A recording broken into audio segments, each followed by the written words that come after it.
قسمت پنجم. آن روز که مرا آورد اینجا بوی خاک و ترس میداد، اما امروز بوی گل و گلاب میداد. چرا که درد نداشتم، لرز نداشتم، ترس نداشتم.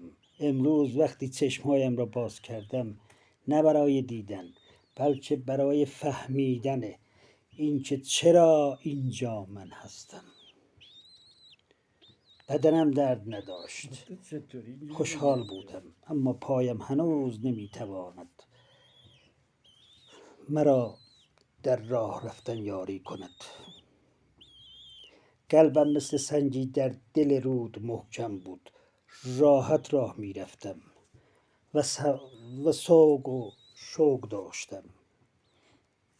بلند شدم، همه جای اتاق را دیدم، او را ندیدم. خسته شدم، کمی خوابیدم تا اینکه صدای او را شنیدم.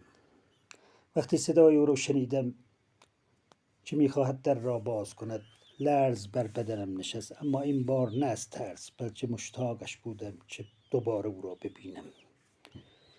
پرهایم را گشودم، مرا دید، خوشحال شد، مرا در دست گرفت و کمی پای فلج مرا دست کشید و گذاشت زمین. من نگاه کردم که دوباره مرا بردارد، اما در چشمهایش نوری دیدم،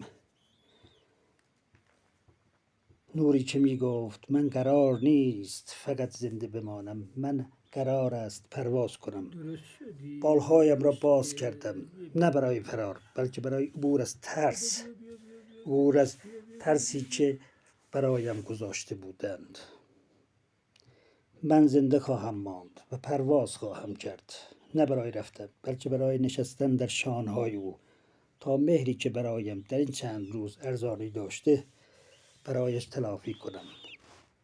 او را تنها نخواهم گذاشت، من یار او خواهم شد.